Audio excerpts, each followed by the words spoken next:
बेहद के बेहद की परम परम परम महाशांति है, महाशांति है, महाशांति है।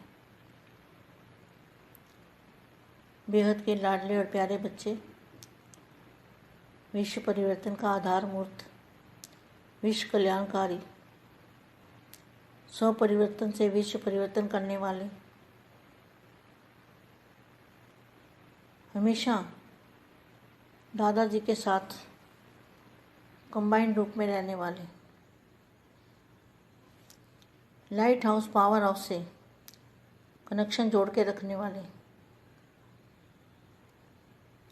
ऐसे विश्व सेवाधारी, विश्व कल्याणकारी आत्माओं को विश्व सेवाधारी माँ का दिल से याद प्यार और नमस्ते।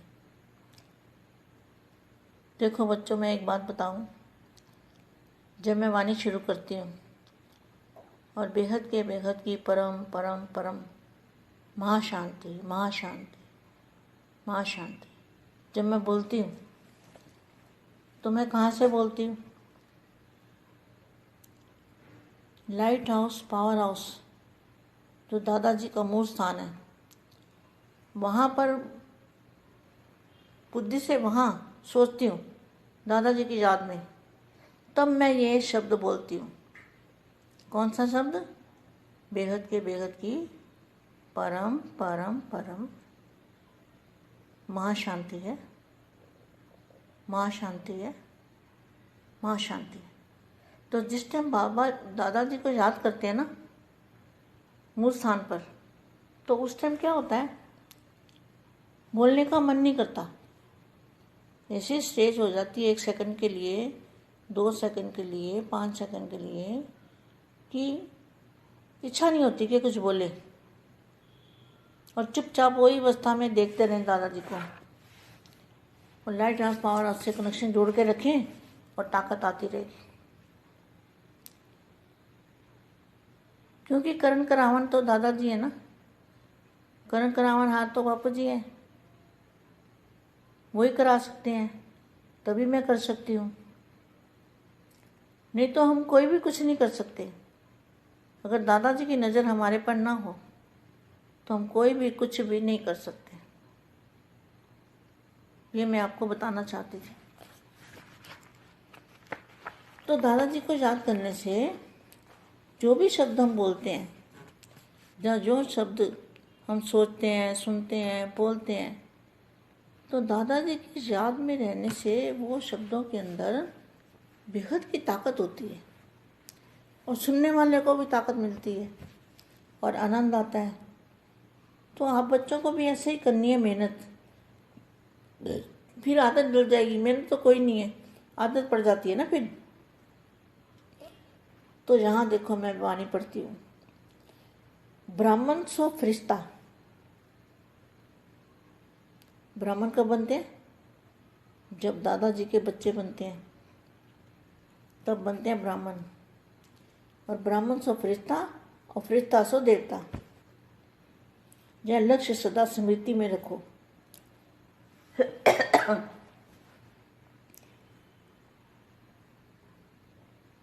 इसको संगम युग क्यों कहा जाता है? अभी संगम युग क्यों कहते हैं? संगम युग का मतलब है, संगम मतलब 2 किनारों का मिलना, 5 तत्वों का आदि और अनादि, आदि घर और अनादि घर। आदि घर अभी हम जहाँ पे रह रहे हैं, 5 तत्वों का दुनिया, और अनादि घर माना परम प्रकाश की दुनिया। और अनादि स्वरूप, आदि और अनादि स्वरूप भी, तो हमारा यहाँ पर है आदि स्वरूप और वहाँ पर है अनादि स्वरूप। तो ये किनारा क्यों कहा गया? संगम क्यों कहते हैं?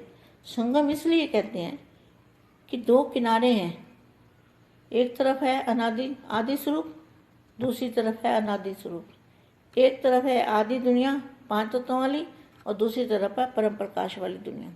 तो हमें परम प्रकाश की दुनिया को याद रखना है, हमेशा याद करते रहना है और वहाँ पे दादाजी को याद करना है, तो हमारे अंदर पावर आएगी, हमारे संकल्पों में शक्ति आएगी, हमारे बोल में, सुनने में ताकत आएगी, हमारे देखने में भी ताकत आएगी, हमारी आत्मा में बल भरेगा।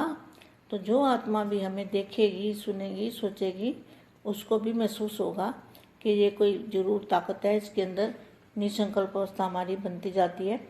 तो उनको भी फीलिंग आएगी, आपसे फीलिंग आएगी, फीलिंग आनी चाहिए, ये सोच लो। अपनी स्टेज ऐसी बनाओ ना, थोड़ी सी मेहनत करो बेटे, थोड़ी थोड़ी मेहनत करते जाओ। देखो अब आगे क्या है। ब्राह्मण सो फरिश्ता, फरिश्ता सो देवता, यह लक्ष्य सदा स्मृति में रखो। सभी अपने को ब्राह्मण सो फरिश्ता समझते हो। ब्राह्मण, ब्राह्मण जहाँ है और वहाँ फरिश्ता। अभी ब्राह्मण है और ब्राह्मण से फरिश्ता बनने वाले हैं, फिर फरिश्ता सो देवता बनेंगे। तो यह याद रहता है। देवता तो नहीं कहेंगे, देवता तो ये 3 तत्वों वाले देवता है, लेकिन वहाँ देवता नहीं है। वहाँ तो जहाँ अनादि स्वरूप है, यहाँ तो आत्म स्वरूप है।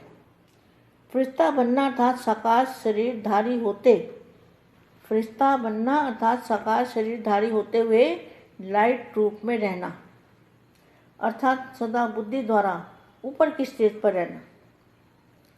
फरिश्ते के पांव धरती पर नहीं रहते हैं, ऊपर कैसे रहेंगे? Question mark. बुद्धि द्वारा, बुद्धि रूपी पांव सदा ऊंची स्टेज पर।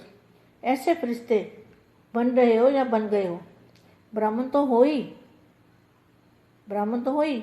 अगर ब्राह्मण ना होते तो जहाँ आने की छुट्टी भी नहीं मिलती। लेकिन ब्राह्मणों ने फरिश्तेपन की स्टेज को कहाँ तक अपनाई है। फरिश्तों को ज्योति की काया दिखाते हैं, फरिश्तों को ज्योति की काया दिखाते हैं। प्रकाश की काया वाले जितना अपने को प्रकाश स्वरूप आत्मा समझेंगे तो प्रकाश तो चलते फिरते अनुभव करेंगे। जैसे प्रकाश की काया वाले फरिश्ते बनकर चल रहे हैं। फरिश्ता अर्थात अपनी देह के भान का रिश्ता, देह के भान का भी रिश्ता नहीं, देह भान से रिश्ता टूटना अर्थात फरिश्ता। देह से नहीं, क्या देह में रहते हुए अनुभूति करनी है फरिश्ता रूपी। तो देह से रिश्ता टूटना अर्थात फरिश्ता, देह से नहीं, देह से भान, देह के भान से, देह से रिश्ता खत्म होगा तब तो चले जाएंगे ना। लेकिन देह भान का रिश्ता खत्म हो तो यह जीवन बहुत प्यारी लगेगी, फिर कोई माया भी आकर्षण नहीं कर पाएगी। परम शांति, बेहद के बेहद की परम परम परम महाशांति है, महाशांति है। పరం శాంతి బేహద్దు పరివారంనకు, ఆత్మిక సోదరి సోదరులకు బేహద్దు మా ఇస్తున్నటువంటి దివ్య సందేశము బ్రాహ్మణ్స్ ఫరిస్తా. బ్రాహ్మణులు ఎప్పుడవుతారు? బేహద్దు బ్రహ్మ విద్యను దాదాజీ ద్వారా నేర్చుకుంటారు, ఆయన పిల్లలుగా అవుతారు, అప్పుడు బ్రాహ్మణులు అవుతారు. బ్రాహ్మణులుగా అయినటువంటి వాళ్ళు జ్ఞానంతో అన్ని రిస్తాలను వదిలేసి ఫరిస్తాగా కాగలుగుతారు. అది ఇప్పుడే ఈ సంగమ యుగంలోనే అది జరిగేది ఉంది అని చెప్తున్నటువంటి హిందీ వీడియో మీరు ఇప్పటి వరకు విన్నారు. దీనికి తెలుగు అనువాదం. బేహద్కే బేహద్ పరం పరం మహాశాంతి హై, మహాశాంతి హై, మహాశాంతి హై. బేహద్ అపూర్వమైనటువంటి పిల్లలకి, విశ్వ పరివర్తన ఆత్మలకు, విశ్వ కళ్యాణకారి ఆత్మలకు, స్వపరివర్తనతోటి విశ్వ పరివర్తన చేసే ఆత్మలకు, సదా దాదాజీతో పాటు కంబైన్డ్ స్వరూపంగా ఉండేటువంటి ఆత్మలకి, లైట్ హౌస్, పవర్ హౌస్ తోటి కనెక్షన్ జోడించి ఉంచుకునేటువంటి ఆత్మలకి, విశ్వ సేవాదారి, విశ్వ కళ్యాణకారి ఆత్మలకు, విశ్వ సేవాదారి మా యొక్క హృదయపూర్వకమైన ప్రియస్మృతులు మరియు నమస్తే చెప్తూ ఉన్నారు. నేను ఇక్కడ ఒక విషయం చెప్తున్నాను పిల్లలు అంటున్నారు మా.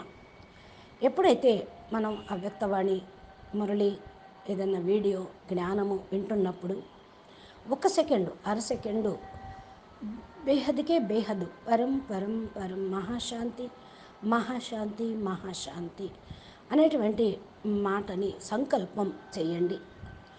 ఇది నేను light house power house Dadaji యొక్క మూల స్థానంలో ఉండి నేను ఈ సంకల్పం చేస్తూ ఉంటాను. బుద్ధితోటి అక్కడ ఉండి ఆలోచిస్తూ ఉంటాను. దాదాజీ స్మృతిలో ఉంటూ ఉంటాను. అప్పుడు ఏదైతే మనం ఒక సంకల్పం శబ్దం చేస్తూ ఉంటామో అది అనంత అనంత శబ్దాలుగా సంకల్పాలుగా విడివడి అనంత అనంత విశ్వాలకు బేహద్దు కళల ప్రపంచాలకు చేరుతూ ఉంటుంది. కాబట్టి ఈ మహామంత్రాన్ని మర్చిపోవద్దు. బేహద్కే బేహద్దు పరం పరం పరం మహాశాంతి హే మహాశాంతి హే మహాశాంతి హే అనేటువంటి ఈ సంకల్పం ఏ టైంలో దాదాజీ స్మృతిలో ఉండి చేస్తూ ఉంటారో అది చాలా పవర్ఫుల్గా క్రియేట్ అవుతుంది ఎనర్జీ. మాట్లాడటంతో కాదు, మనసుతోటి సంకల్పం చేయాలి. వాక్కుతోటి నోటితోటి జపం చేయటం కూడా కాదు, మనసుతోటి సంకల్పం చేసి ఆ స్థితిని సాధన, ఆ స్థితిలో ఉండాలి. 1 సెకండ్ అయినా, 2 సెకండ్లైనా, 5 సెకండ్స్ అయినా మీరు సైలెంట్లో ఉంటూ చేసినట్లయితే మీకు లైట్ హౌస్ నుండి పవర్ హౌస్ నుండి పవర్ అనేది వస్తుంది. దాదాజీతోటి కనెక్షను జోడించబడే ఉంటుంది. ఎందుకంటే కరణ్ కరావన్ హర్ దాదాజీ మన ద్వారా ఈ యొక్క విశ్వ పరివర్తన కార్యక్రమాన్ని చేయించదలుచుకున్నారు. ఆయన చేస్తూ మన చేత చేయిస్తూ ఉన్నారు. అందుకనే బాపూజీ కూడా చెప్తూ ఉంటారు, నేను కూడా యోగం చేస్తున్నా, సంకల్పం చేస్తున్నాను అని. కాబట్టి దాదాజీ దృష్టి ఎప్పుడు మనపైనే ఉంటూ ఉంటుంది. మనం ఆయన జ్ఞాపం చేస్తే ఆయన యొక్క పవర్ మనకు కూడా వస్తూ ఉంటుంది. ఆయన మనల్ని జ్ఞాపం చేసినా మనకు పవర్ వస్తూ ఉంటుంది. కాబట్టి ఈ విషయాన్ని మీరు సదా స్మృతిలో ఉంచుకోండి. దాదాజీని స్మృతి చేయటంతో ఏదైతే చెప్తూ ఉన్నామో సంకల్పము, ఆలోచన అది సక్సెస్ అవుతూ ఉంటుంది. బాపూజీ యొక్క స్మృతిలో ఉండటంతో ఆ యొక్క మంత్రానికి పవర్ అనేది వస్తుంది. సంకల్పం అది మంత్రం కాదు, ఇక భక్తి మార్గం కాదు కదా మంత్రాలు. సంకల్పం చేస్తూ ఉన్నాం అనంతమైన శక్తిని రిలీజ్ చేయాలి అని, అనంత విశ్వాలకి పరం మహాశాంతి కలగాలి అని, అది కూడా పరం పరం పరం మహాశాంతిగా ఉండాలి అని మనం సంకల్పం చేస్తున్నాం. ఎవరైతే పిల్లలు ఇలా చేస్తూ ఉంటారో వారికి చేయంగా ఆ స్వరూపంలో ఉండేటువంటి అలవాటైపోతుంది. ఆటోమేటిక్గా సంకల్పం అనేది నడుస్తూ ఉంటుంది. ఈ యొక్క అభ్యాసం అయిపోతూ ఉంటుంది. అప్పుడు మీరు వాక్ వాణి చదువుతూ ఉన్నా, మురళి వింటూ ఉన్నా మీకు ఆ ఎనర్జీ అనేది వస్తూ ఉంటుంది. అయితే ఈరోజు మనం ఒక వ్యక్తవాణి బ్రాహ్మణ్సు ఫరిస్తా గురించి ఉన్నది. బ్రాహ్మణులుగా ఎప్పుడు అవుతారు అంటే పరబ్రహ్మ పరమేశ్వరుడు యొక్క బ్రహ్మ జ్ఞానం తెలిసినప్పుడే బ్రాహ్మణులు అవుతారు. పరబ్రహ్మ పరమేశ్వరుడు ఎవరు, ఆయన పిల్లలు కావటం ఏంటో, మీరు ఎలా అవుతారో మీకు తెలుసు. బ్రాహ్మణ్సో ఫరిస్తా, ఫరిస్తా సో పరమాత్మ, పరం పురుష్గా అవుతారు. అంటే ఫరిస్తా అంటే ఏ రిస్తాలు లేనటువంటి స్థితి. పరం పురుష్ అంటే ఆత్మ లైటు, శరీరము లైటు. ఫరిస్తా అన్నా కూడా పరం లైట్ స్వరూపమే. ఈ విధంగా సంగమయుగంలోనే ఇది లక్ష్యం ఉన్నది. కాబట్టి సదాస్మృతిలో ఉంచుకోండి. సంగమయుగం అనే ఎందుకంటూ ఉన్నాము అంటే ఇక్కడ 2 సంగమాలు జరుగుతూ ఉంటాయి. తత్వాల పరివర్తన యొక్క సంగమం, యుగ సంగమము, మరల ఆత్మ పరమాత్మల యొక్క సంగమము. పంచతత్వాలు యొక్క ఆది మరియు అనాది. ఆది ఇల్లు, అనాది ఇల్లు ఏంటో తెలుసుకోండి. ఆది ఇల్లు ఎక్కడైతే ఇప్పుడు మనం ఉన్నామో అది పంచతత్వాల యొక్క ప్రపంచం. అనాది ఇల్లు అంటే పరంప్రకాశం యొక్క ప్రపంచం. అనాదిగా మన మూల స్థానం, ఒరిజినల్ స్వరూపం అది. అందుకనే ఆది మరియు అనాది స్వరూపాన్ని సదా మనం ఇక్కడే ధారణ చేయాలి. ఆది స్వరూపము ఇక్కడ, అనాది స్వరూపము స్థితిని తయారు చేసుకోవాలి. దీని గురించినటువంటి విషయము బృహద్ బ్రాహ్మణులకి తప్పకుండా తెలుస్తుంది. సంగమ యుగం అని ఎందుకంటూ ఉన్నాము? సంగమం అంటే 2 ప్రపంచాలు కలవటము, ఆత్మ పరమాత్మలు కలవటం. ఒకవైపునో పంచతత్వాల ప్రపంచం, రెండో వైపు పరమతత్వాల ప్రపంచం, ఆది ప్రపంచం, అనాది ప్రపంచం. ఈ విధంగా మనం పంచతత్వాల నుండి పరమతత్వంలోకి వెళ్ళటానికి ముందు ఇక్కడ సంగమం అనేది జరుగుతూ ఉంది. పరం ప్రకాశం ఉన్నటువంటి ఆత్మ మనం పరం ప్రకాశం యొక్క ప్రపంచాన్ని స్మృతిలో ఉంచుకొని సంకల్పం చేస్తూ ఉంటే, అదే స్మృతిలో ఉంటే అక్కడే భావన వెళ్ళిపోతే అలాంటి ప్రపంచం తయారవటానికి ఎనర్జీ క్రియేట్ అవుతూ ఉంటుంది. మన లోపల పవర్ వస్తుంది, మన సంకల్పంలో శక్తి వస్తుంది, మన వాక్కులోనూ శక్తి వస్తుంది. మనం ఏదైతే చూస్తూ ఉన్నామో అది ఆత్మ లోపల నిండుతూ ఉంటుంది. ఆత్మ అప్పుడు చూస్తుంది, వింటుంది, ఆలోచిస్తూ ఉంటుంది. అదే దృఢంగా అనుభవం అవుతూ ఉంటుంది. ఆత్మ చూడటము అంటే ఆత్మ కళ్ళతోటి చూస్తుంది, చెవుల ద్వారా వింటుంది, బుద్ధి ద్వారా ఆలోచిస్తూ ఉంటుంది. ఇలాగా తప్పకుండా అనుభవం అనేది కూడా చేసుకుంటూ ఉంటుంది. నిస్సంకల్ప స్థితిలోకి వెళ్ళిపోవటంతో ఇంకా ఎనర్జీ అనేది తయారవుతూ ఉంటుంది. అప్పుడు ఫీలింగ్ కూడా వస్తూ ఉంటుంది. తమ నుండి ఫీలింగ్ రావటము అంటే బేహద్దులోకి వెళ్ళిపోవటం, తమ యొక్క స్టేజ్ని తయారు చేసుకోవటం. కొద్ది కొద్దిగా దీని గురించి శ్రమ పడాల్సిందే బేటా అంటున్నారు మా. కొద్ది కొద్దిగా మీరు పురుషార్థం చేస్తూ చేస్తూ ఉంటే అభ్యాసం అవుతుంది, పురుషార్థం పర్ఫెక్ట్గా తయారవుతుంది. బ్రాహ్మణ్సో ఫరిస్తా, ఫరిస్తాసో దేవత. ఈ లక్ష్యాన్ని సదా స్మృతిలో ఉంచుకోండి. తమ బ్రాహ్మణులు అంటే జ్ఞాని ఆత్మలు. జ్ఞానులు ఎవరితోటి రిష్తా పెట్టుకోవాలి, సంబంధము ఎవరితోటి ఉండాలని తెలిసిపోతుంది. బ్రాహ్మణులు ఇక్కడ ఉన్నారు, అక్కడ ఫరిస్తాగా అవుతున్నారు. ఇప్పుడు బ్రాహ్మణ్ నుండి ఫరిస్తాగా అవుతూ ఉన్నారు. ఫరిస్తాసో దేవత. ఇది సదాస్మృతిలో ఉంచుకోండి. దేవత అంటే ఎవరు? దేవతలు అంటే మూడు తత్వాల్లో ఉండేవాళ్ళు. వాళ్ళ దగ్గర పరమతత్వాలు లేవు, దివ్యతత్వాలు ఉన్నాయి.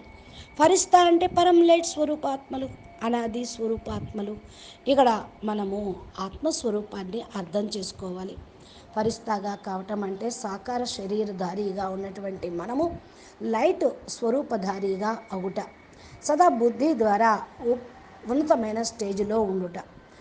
ఫరిస్తా తోటి అనగా ఫరిస్తాలు ఈ భూమి మీద కాలు మోపరు అని అంటారు, పైకే వెళ్తూ ఉంటారు. బుద్ధి ద్వారా మరి ఉన్నతమైన స్టేజ్లోకి వెళ్ళిపోవటం. ఫరిస్తాగా అవుట అనగా బ్రాహ్మణ్స్ ఫరిస్తా, బ్రాహ్మణులు కావటం. ఇక్కడ రావటంతో మీకు అన్నిటి నుండి విముక్తి అనేది లభిస్తూ ఉంటుంది. బ్రాహ్మణులు ఫరిస్తాగా అయితే ఈ యొక్క స్టేజ్ని తయారు చేసుకోవచ్చు. ఫరిస్తాసో బ్రాహ్మణ్ దేవత కాబట్టి ప్రకాశ స్వరూపము, ప్రకాశమైన ఆత్మ, ప్రకాశమైనటువంటి శరీరము. ఇలా తమను ప్రకాశ స్వరూప ఆత్మగా భావిస్తూ ఆ ప్రకాశం స్వరూపాన్ని నడుస్తూ తిరుగుతూ అనుభవం చేసుకుంటూ ప్రకాశమైనటువంటి దేహంలో మీరు పరివర్తన అవుతూ ఉంటే తమ యొక్క దేహ భ్రాంతి అనేది తొలగిపోతుంది. దేహం యొక్క సంబంధాలతోటి కూడా కనెక్షన్ కట్ అవుతూ ఉంటుంది. మన బుద్ధితోటి కట్ చేసుకోండి ముందు. దేహ భ్రాంతి కూడా ఒకమైనటువంటి రిస్తా ఏమి కాదా? ఆత్మకు దేహానికి కనెక్షన్ ఉంది, కానీ అతీతంగా ఉండాలి. దేహంలో ఉంటూ విదేహీగా కావాలి. దేహాభిమానం నుండి సంబంధం కట్ కావాలి, దేహి అభిమానిగా ఉండాలి. అప్పుడే మీరు ఫరిస్తాగా కాగలుగుతారు. దేహంతో కాదు, దేహంలో ఉంటూ కూడా అనుభూతి ఆత్మస్వరూపాన్ని, ఫరిస్తా స్వరూపాన్ని పొందండి. ఫరిస్తా స్వరూపము అంటే దేహంతో రిస్తా కనెక్షను తెగిపోవటం, సంబంధం, అప్పుడే ఫరిస్తా అవుతారు. దేహం నుండి కాకుండా దేహ భ్రాంతి నుండి దూరంగా కావాలి. దేహంతో రిస్తా కథం అంటే దేహాన్ని వదిలేసి ఆత్మ వెళ్ళిపోతే శవం అయిపోతాం, చనిపోయినట్టు. కానీ దీని మీద వ్యామోహము, అభిమానము ఇవన్నీ లేకుండా ఉంటే అప్పుడు దేహి అభిమాని స్థితి అవుతుంది, పైకి వెళ్ళగలుగుతూ ఉంటారు. దేహాభిమానం యొక్క రిస్తా సమాప్తమవుతుంది. జీవితంలో చాలా చాలా ఈ స్టేజ్ చాలా మంచిగా అనిపిస్తుంది. ఎవరైనా సరే మాయ ఆకర్షణలకు రాకుండా అతీతంగా ఫరిస్తా స్వరూపంగా మీరు ఎగిరిపోగలుగుతూ ఉంటారు. అచ్చా, పరం శాంతి, బేహద్కే బేహద్ పరం పరం మహాశాంతి హై, మహాశాంతి హై, మహాశాంతి హై. మా చెప్పినట్లు ఫరిస్తాగా ఉంటూ హల్కాగా దేహ భ్రాంతిని తొలగించుకొని విదేహి స్టేజ్లో స్వరూపంలో ఉండండి. బాపు చెప్పినటువంటి దివ్య జ్ఞానము, మా చెప్పే సందేశాలు, అనంతభాయ్ మోటివేషన్ వీడియోలు యూట్యూబ్ ఛానల్లో ఉన్నవి. దీన్ని మీరు ఛానల్ సబ్స్క్రైబ్ చేసి గంట సింబల్ని ప్రెస్ చేస్తే నోటిఫికేషన్ రూపంలో మీరు పొందుతారు. మళ్ళీ వీడియోలు మీరు అన్నీ కూడా చూసి మీ యొక్క లక్ష్యం ఏంటి, ఏమి కావాలి, ఇప్పుడు సంగమ యుగంలో ఎందుకు ఈ విధంగా జ్ఞాన మార్గంలోకి వచ్చారు, ఎంచుకున్నారనేది మీకు అర్థమైపోతూ ఉంటుంది. అచ్చా, పరం శాంతి. నమస్తే, ధన్యవాదాలు.